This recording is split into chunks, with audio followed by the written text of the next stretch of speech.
The cobblestone streets of Amsterdam echoed with laughter. Our shoes clicked a happy rhythm as we explored. The canals, shimmering under the moonlight, were like something out of a dream. The air was filled with the scent of flowers and delicious food. This was Amsterdam by night, and it was magical. Our girls' night out had just begun. We were ready for an adventure, Amsterdam style. First stop, a walk along the canals to soak in the atmosphere. The houses were tall and narrow, each one unique and full of character. We stopped to admire the reflections in the water. The lights from the houses danced on the surface. It felt like we were walking through a fairy tale. The energy of the city was contagious. We were caught up in the excitement, ready to discover all that Amsterdam had to offer. As we strolled, our guide pointed out historic landmarks. We learned about the city's rich past, its merchants, and its artists. The stories brought the buildings to life. Every corner seemed to hold a secret waiting to be uncovered. We reached Dam Square, the heart of Amsterdam. The royal palace stood majestically at one end. Street performers entertained the crowds. The atmosphere was electric. We couldn't help but smile at the vibrant scene unfolding before us. Our guide told us about the square's history. It was once a bustling marketplace. Now it was a place where locals and tourists came together. The energy was palpable. We felt the pulse of the city beat through the square. Our walk had worked up an appetite. It was time to experience Dutch cuisine. We found a cozy cafe tucked away on a side street. The aroma of fresh stroopwafels filled the air. We couldn't resist. We bit into the warm, gooey goodness. The caramel oozed out, a sweet and satisfying treat. We sipped on hot chocolate, our laughter filling the small cafe. It was the perfect way to refuel after our walk. The cafe was filled with locals, chatting and enjoying their evening. We felt like we were getting a glimpse into the real Amsterdam. The warmth of the cafe and the friendliness of the people made us feel right at home. Section 4.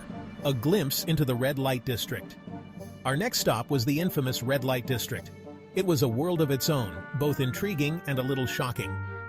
We learned about the history of the area and its unique culture. Our guide stressed the importance of respect. This was someone's workplace, after all. We walked through the narrow streets, taking in the sights and sounds. It was an experience unlike any other. The red light district was crowded, but we felt safe with our guide.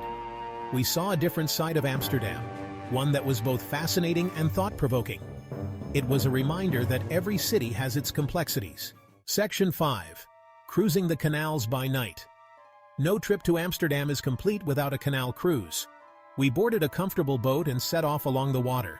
The city looked even more enchanting from the canals. The gentle rocking of the boat was soothing. We passed under bridges and past houseboats decorated with twinkling lights. The reflections on the water were mesmerizing. It was a magical experience. As our cruise came to an end, we felt a pang of sadness. Our night had flown by, but we knew we would cherish the memories we had made. Amsterdam had stolen our hearts. Section 6. Farewell to Amsterdam. Until next time. Back on solid ground, we hugged our guide goodbye. We were exhausted, but exhilarated. Amsterdam had exceeded all our expectations. It was a city of contrasts, full of history, culture, and a vibrant energy. We walked arm in arm, our laughter echoing through the quiet streets. As we made our way back to our hotel, we knew this wouldn't be our last visit. Amsterdam had cast its spell on us. We would be back. Our girls' night out had been a resounding success. We had laughed, learned, and created memories that would last a lifetime. Amsterdam, with its charming canals, delicious food, and unique character, had stolen our hearts. We couldn't wait to return and experience more of its magic.